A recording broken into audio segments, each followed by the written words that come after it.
भूजल योजना जो 6,000 करोड़ रुपए की बनी भारत सरकार ने बनाई, वो मेरे चकनी मॉडल पर है।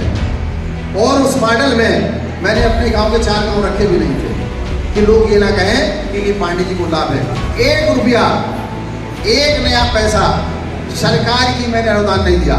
इस योजना में भी मैं साथ चल रहा हूँ, ये अधिकारी बैठे हुए हैं।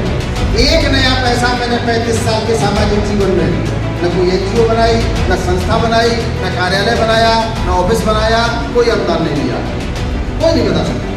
मुझसे जब पूछा जाता है, जब मुझे पूछा जाता है मुझसे, मैं इलेक्शन कमीशन में जब ब्रांड एम्बेसडर मुझे कहा गया कि आप पहचाना क्या लेते, मैंने कहा 1 पैसे नहीं। देश के लिए काम करने में कोई पैसा देना होता है। मेरा लेक्चर सही है कि विश्वविद्यालय में जाता हुआ या नहीं जाता हुआ, या जब मैं जाता हूँ तो लोग एक सम्मान स्वरूप भारत सरकार के नियमों में कि मेरे लेक्चर में 25,000 रुपया मुझे सरकार देती है। लेकिन मैंने माननीय मंत्री जी ने मुझसे कहा कि आपको जाना है, मैंने कहा साइकिल से जाऊँगा। मंत्री जी का नहीं, मैंने कहा 4 साल में लौट के आऊँगा। 550 गाँव का पानी चला गया है, 10 जिले 26 ब्लॉक, जिसमें से उन ब्लॉकों में सुधार करने के लिए हमें उत्तर प्रदेश सरकार के माननीय मुख्यमंत्री जी ने, माननीय जल शक्ति मंत्री जी ने निर्देशित किया, आप जाओ। और आज अटल भूजल योजना जो 6,000 करोड़ की है, वो चकनी जैसे छोटे मॉडल की भारत सरकार ने बनाई।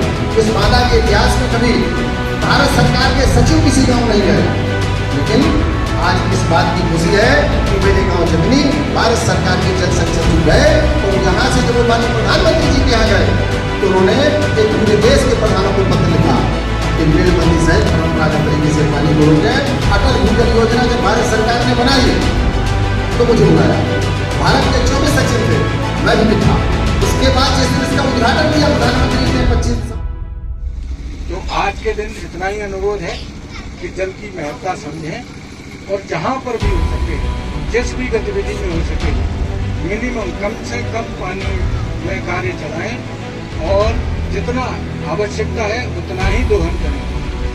हमारे ऋषि मुनियों ने भी इस बात पर बहुत बल दिया है कि इस प्रकृति से जितना जरूरी है उतना ही लिया जाए, और बल्कि उतना ही लेने के आप अधिकारी हैं, उससे ज़्यादा लेने के अधिकारी नहीं है। इस पर एक उपनिषद लिखा हुआ है कि हमें जितनी आवश्यकता है हम उतना ही प्राप्त करें। और पानी के विषय में ये बिल्कुल लागू होता है कि जितना पानी की आवश्यकता है उतना प्राप्त करें, बल्कि जितना प्राप्त करें उससे ज़्यादा संरक्षण करें। मैं इस अवसर पर कई वर्षों से पानी और पर्यावरण पर लगातार कार्य कर रहे हैं, और जनपद में कितने सहज भाव से हमारी बीच में उपस्थित होते हैं, इसका हम लोग कल्पना नहीं कर सकते हैं। पानी के विषय में हर साल हम लोग बड़े बड़े कार्यक्रमों के माध्यम से जागरूक करने का प्रयास आप लोगों को करते रहे हैं, और उसी के क्रम में ये यात्रा है।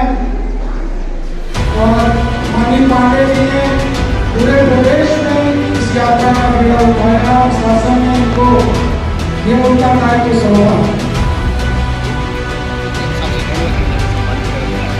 अच्छा लगेगा लिया साहब सम्मानित कर रहे हैं हमारे मुख्य विकास अधिकारी महोदय को। इन्होंने पानी पर अच्छा काम किया, और हमारे बीच प्रमुख जी हैं, प्रमुख जी को भी हमारे जिलाधिकारी महोदय पानी पर अच्छा काम करने के लिए सम्मानित कर रहे हैं। हम लोग ताली बजा करके आपका सम्मान करें। और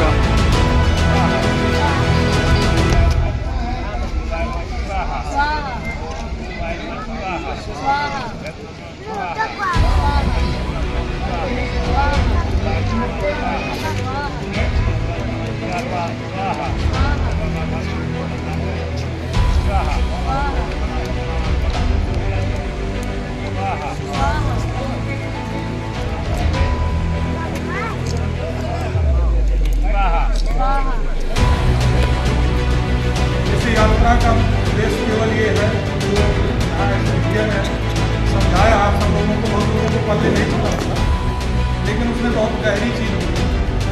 पानी की स्थिति ये है कि आज भी देश में, क्या दुनिया में अधिकतम मात्रा में पानी खा रहा है, न तो पीने योग्य है और न किसी योग्य। बहुत कम ही मात्रा में पानी